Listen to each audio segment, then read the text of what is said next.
Good morning all dear student. If you are new to this channel then subscribe and press the bell icon. बच्चों देख रहे हैं ये question की series क्या क्या है, देखें थोड़ा सा कि टिस्को में स्टील का उत्पादन किस वर्ष शुरू हुआ था।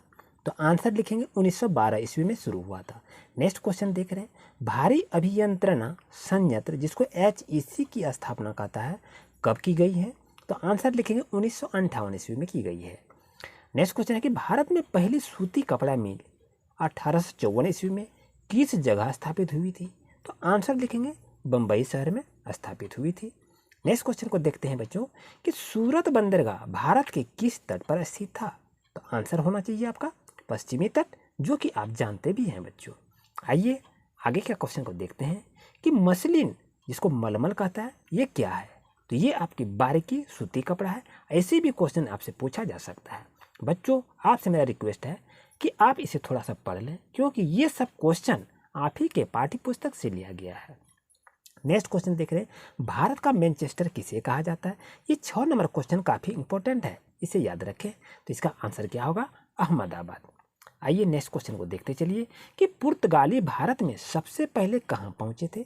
तो आंसर क्या लिखेंगे कालीकट पहुँचे थे, जो कि आपके सामने में आंसर भी दिखाई दे रहा है। इससे संबंधित और दूसरा क्वेश्चन क्या हो सकता है कि पुर्तगाली नाविक वास्को डी गामा भारत में सबसे पहले कहाँ पहुँचे थे। तो कालीकट पहुँचे थे। ये देखिए आपके पास ये 2 क्वेश्चन आपके साथ ही टच कर रहा है। ये दोनों क्वेश्चन इस तरह से अगर आप याद रखेंगे तो आपका आंसर कालीकट ही होगा। तो आप अच्छी तरह से लिख सकते हैं। आइए बच्चों देखते हैं नेक्स्ट क्वेश्चन। नेक्स्ट क्वेश्चन को देख रहे हैं कि भारत के अंतिम मुगल बादशाह कौन था। तो आंसर लिखेंगे बहादुर शाह द्वितीय। नेक्स्ट क्वेश्चन को चलिए देखते हैं हजारीबाग छावनी में विद्रोह कब हुआ था। आंसर आपका होगा 30 जुलाई 1857 में हुआ था। आइए क्वेश्चन को देखते हैं माधव सिंह और नगदीर अली ने किस स्थान पर आंदोलन का नेतृत्व किया था। तो आंसर आपको लिखना है चुट्टू पालू घाट में ये आपका नेतृत्व किया था। आइए नेक्स्ट क्वेश्चन को देखते हैं कि नीलांबर और पीताम्बर कहाँ के महान स्वतंत्रता सेनानी थे। आंसर आपका होगा पलामू, जो आपके सामने में दिखाई दे रहा है। आइए नेक्स्ट क्वेश्चन देख रहे हैं कि बाबू कुंवर सिंह किस राज्य से संबंधित हैं।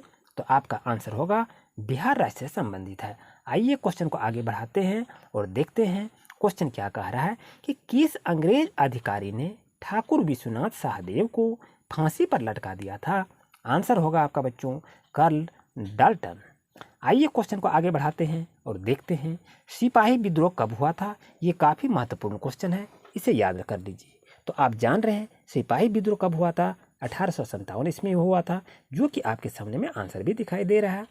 आइए क्वेश्चन को देखते हैं कि 1857 ईस्वी के विद्रोह के समय भारत का गवर्नर जनरल कौन था। तो आंसर लिखेंगे लॉर्ड कैनिंग था, जो आपके सामने में आंसर भी दिखाई दे रहा है। आपसे क्वेश्चन पूछा जा सकता है कि नाना साहब कौन थे।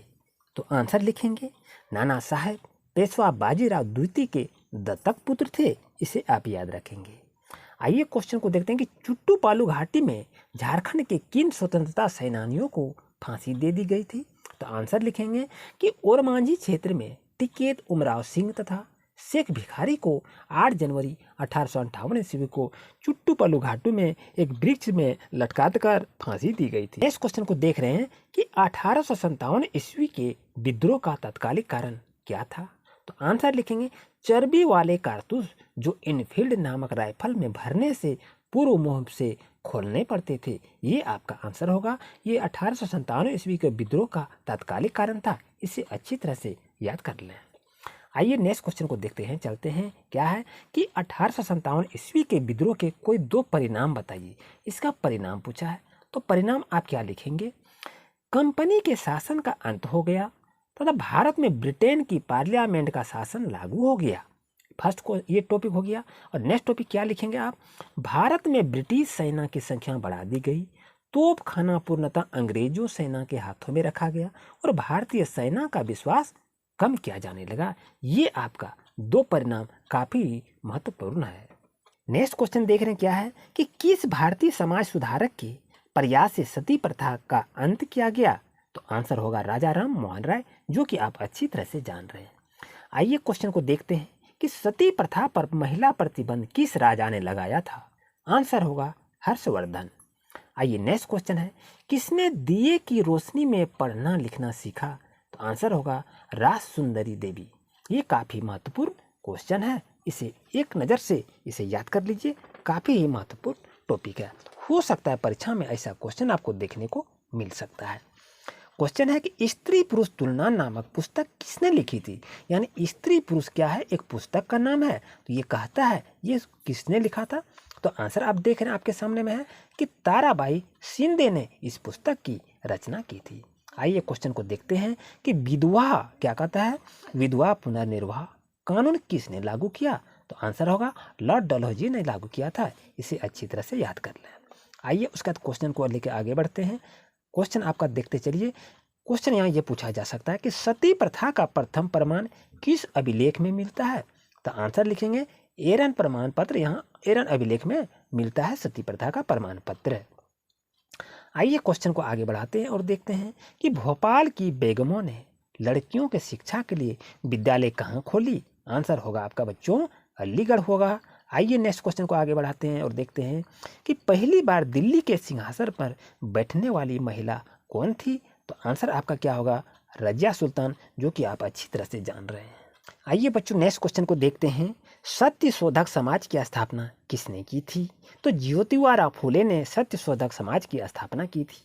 नेक्स्ट क्वेश्चन को आगे बढ़ाते हैं, देखते हैं कि ज्योतिबा फुले ने किस प्रसिद्ध ग्रंथ की रचना की थी? आंसर होगा गुलामगिरी। नेक्स्ट क्वेश्चन को देखते हैं, दक्षिण में जाति सुधार आंदोलन के नायक कौन थे? आंसर होगा ई.वी. रामास्वामी। नेक्स्ट क्वेश्चन देख रहे प्यारे बच्चों, आधुनिक भारत का जनक किसे कहा जाता है? आंसर होगा राजा राम मोहन राय। बच्चों आपसे मेरा रिक्वेस्ट है, ये तो आप क्वेश्चन का आंसर को जान ही रहे हैं, लेकिन आपको एक नज़र में दे रहे हैं, इसे चलते चलते थोड़ा सा पढ़ लीजिए। हो सकता है परीक्षा में ये क्वेश्चन पूछा जाए तो आपसे ये क्वेश्चन छूटे नहीं। आइए आगे बढ़ते हैं और क्वेश्चन देखते हैं कि रामकृष्ण के संस्थापक कौन थे? तो आंसर होगा स्वामी विवेकानंद जी रामकृष्ण के संस्थापक थे। नेक्स्ट क्वेश्चन देख रहे हैं कि प्रथम विश्व धर्म सम्मेलन किस शहर में हुआ था? तो आंसर आपका क्या होगा शिकागो शहर में ये शुरू हुआ था। याद रखेंगे बच्चों। क्वेश्चन है कि ब्रह्म समाज के संस्थापक कौन थे? तो आंसर होगा राजा राम मोहन राय थे, जो आपके सामने में ये दिखाई दे रहा है। क्वेश्चन को आगे देखते चलिए बच्चों, प्रार्थना समाज के संस्थापक कौन थे? तो आंसर होगा डॉक्टर आत्माराम पांडुरंग। आइए क्वेश्चन को और देखते हैं, आर्य समाज के संस्थापक कौन थे? तो आर्य समाज के संस्थापक स्वामी दयानंद सरस्वती थे। क्वेश्चन को आगे बढ़ाते हैं और देखते हैं कि अलीगढ़ में मोहम्मडन एंग्लो ओरिएंटल कॉलेज की स्थापना किसने की थी? तो आंसर क्या होगा आप देख रहे हैं सर सैयद अहमद खां इसका नेतृत्व किया था, उसी ने इसकी स्थापना की थी। आइए क्वेश्चन को आगे बढ़ाते हैं और देखते हैं कि ई.वी. रंगास्वामी नायर किस नाम से प्रसिद्ध थे? ये पेरियार के नाम से प्रसिद्ध थे। नेक्स्ट क्वेश्चन को देख रहे हैं कि सुनहरा रेशा को किस नाम से जाना जाता है? तो आंसर होगा पटसन। या तो आपको कह सकता है सुनहरा रेशा किसे कहते हैं? तो सुनहरा रेशा पटसन को कहते हैं। क्वेश्चन नंबर नेक्स्ट देख रहे हैं, कहवा का सबसे बड़ा उत्पादक देश कौन है? तो आंसर होगा ब्राजील कहवा का सबसे बड़ा उत्पादक देश है। क्वेश्चन को नेक्स्ट आगे देखिए बच्चों कि चावल किस शहर की कृषि का प्रमुख फसल है? तो ये आपका जीवन निर्वाह का प्रमुख फसल है। क्वेश्चन को देखिए बच्चों, चावल का सबसे बड़ा उत्पादक देश कौन सा है? तो चावल का सबसे बड़ा उत्पादक देश चीन है। नेक्स्ट क्वेश्चन को देखते हैं कि विश्व में मक्का का सबसे बड़ा उत्पादक देश कौन सा है? आंसर होगा संयुक्त राज्य अमेरिका। क्वेश्चन को देखिए, रोटी की टोकरी किसे कहा जाता है? आंसर को पुनः रिपीट कीजिए, रोटी की टोकरी किसे कहा जाता है? तो आप कहेंगे प्रेयरी प्रदेश को रोटी की टोकरी कहा जाता है। क्वेश्चन को आगे देखते हैं कि सफ़ेद सोना किसे कहा जाता है? तो आंसर आपका होगा कपास को सफ़ेद सोना कहा जाता है। ये परीक्षा की दृष्टिकोण से बच्चों काफ़ी महत्वपूर्ण है। आप 8 क्लास में हैं और आपकी परीक्षा सामाजिक विज्ञान होने जा रहा है, तो इस पुस्तक के सहारे से ये क्वेश्चन लेके आए हुए हैं जो कि आपको कुछ सपोर्ट मिल सके। वीडियो अगर आपको अच्छा लग रहा है तो लाइक करते चलिए। अगर आप हमारे इस चैनल पर नए हैं तो अभी सब्सक्राइब कर सकते हैं और बेल आइकन की नोटिफिकेशन को ऑन कर सकते हैं। और दोस्तों आपसे मेरा रिक्वेस्ट है, वीडियो को दोस्तों को भी साथ शेयर कर सकते हैं। क्वेश्चन नेक्स्ट देख रहे हैं, विश्व का कॉफ़ी कटोरा किस देश को कहा जाता है? यहाँ देश का नाम कहा गया है, तो आंसर होगा ब्राज़ील। बच्चों आपसे मेरा रिक्वेस्ट है कि ब्राज़ील की राजधानी कहाँ है? आप कमेंट करके बताएं। क्वेश्चन नेक्स्ट देख रहे हैं, चाय की शुरुआत कहाँ से हुई है? तो चाय की शुरुआत चीन से हुई है। तो आप बच्चों चाय की याद रखिएगा, और चाय से चाय पत्ती हो गया और चौ से चीन हो गया, तो इसकी शुरुआत कहाँ से हो गया? चीन से हो गया। इसे भी याद रख लेंगे तो आप भूलेंगे नहीं। आइए क्वेश्चन को आगे बढ़ा रहे हैं, देखें कि कृषि किस प्रकार की क्रिया है? कृषि प्राथमिक क्रिया है। नेक्स्ट क्वेश्चन देख रहे हैं कि स्थानांतरी कृषि को उत्तर पूर्वी भारत में क्या कहते हैं? तो रोपण कृषि के नाम से इसे जाना जाता है। उम्मीद है बच्चों आज को अच्छी तरह से ये क्वेश्चन को समझ में आ रहा है। क्वेश्चन को आगे बढ़ाइए और देखिए कि आर्थिक क्रियाएं कितने प्रकार की होती है, नाम लिखें। तो आर्थिक क्रियाएं 3 प्रकार की होती है, प्राथमिक क्रियाएं, द्वितीयक क्रियाएं और तृतीयक क्रियाएं, जो कि आपके सामने में दिखाई दे रहा है। क्वेश्चन देख रहे हैं, विश्व के सर्वाधिक आबादी वाला देश कौन सा है? तो आंसर लिखेंगे चीन। झारखंड की साक्षरता दर 2011 की जनगणना के अनुसार कितनी है? तो आप बता सकते हैं 66.4%। नेक्स्ट क्वेश्चन को देखिए कि स्वतंत्र भारत में पहली जनगणना कब शुरू हुई थी? तो 1951 में शुरू हुई थी। नेक्स्ट क्वेश्चन को देखते चलिए, विश्व के सर्वाधिक घने बसाव वाले महाद्वीपों का नाम लिखें। तो सर्वाधिक बसाव वाला घना शहर कौन सा है? तो आप लिखेंगे कि एशिया एवं यूरोप ये काफ़ी ही घना प्रदेश है। आइए महाद्वीप है, सॉरी ये आप क्या है, ये महाद्वीप है। आइए क्वेश्चन को देखते हैं कि नेक्स्ट क्वेश्चन क्या है कि भारत का जनसंख्या घनत्व कितनी है? तो आप देख रहे हैं 382 व्यक्ति प्रति वर्ग किलोमीटर इसकी घनत्व है। अब क्वेश्चन आपसे यदि पूछा जाए कि विश्व जनसंख्या दिवस कब मनाया जाता है? तो आप याद रखेंगे 11 जुलाई को विश्व जनसंख्या दिवस मनाया जाता है। नेक्स्ट क्वेश्चन आपके सामने में है कि विश्व का 60% लोग कितने देशों में रहते हैं? तो लिखेंगे 10 देशों में रहते हैं। विश्व का 60% लोग 10 देशों में ही रहते हैं। अगर आपसे क्वेश्चन पूछा जाए कि जन्म और मृत्यु दर किस प्रकार आंका जाता है? तो जन्म दर आपका 1000 व्यक्तियों पर जीवित जन्मों की संख्या से मापा जाता है, और मृत्यु दर को प्रति 1000 व्यक्तियों पर मृत्युओं की संख्या से मापा जाता है। क्वेश्चन आपसे पूछ सकता है कि साक्षर किसे कहते हैं? तो आप आंसर लिखेंगे, जो व्यक्ति किसी भी भाषा में सामान्य संदेश को पढ़ लिख एवं समझ सकता है वह साक्षर कहलाता है। नेक्स्ट क्वेश्चन देख रहे हैं कि अनुसूचित जाति और अनुसूचित जनजाति अधिनियम अत्याचार निवारण कब पारित हुआ था? तो आंसर लिखेंगे 1989 ईस्वी में पारित किया गया था। नेक्स्ट क्वेश्चन के अस्पृश्यता उन्मूलन का प्रावधान संविधान के किस अनुच्छेद में वर्णित है? तो लिखेंगे 17वां अनुच्छेद में वर्णित किया गया है। झारखंड की कुल आबादी का कितना प्रतिशत आदिवासी है? तो 26% इसका आदिवासी क्षेत्र घोषित किया जाता है। नेक्स्ट क्वेश्चन को देख रहे हैं कि सच्चर समिति रिपोर्ट के आधार पर 6 से 14 साल के कितने प्रतिशत बच्चे कभी स्कूल नहीं गए? तो आंसर आपका होगा 25%। आइए क्वेश्चन को नेक्स्ट देखिए, सच्चर समिति का गठन किस वर्ष हुआ था? तो सच्चर समिति का गठन 2005 ईस्वी में हुआ था, जो कि आपके सामने में आंसर दिखाई दे रहा है। क्वेश्चन नेक्स्ट देख सकते हैं कि सच्चर समिति का रिपोर्ट किसने तैयार किया था, किससे संबंधित है? यहाँ संबंधित दिया है कि सच्चर समिति का रिपोर्ट किससे संबंधित है? तो ये मुस्लिम समुदाय से संबंधित है। अगर आपसे क्वेश्चन पूछा जाए कि सामाजिक न्याय क्या है?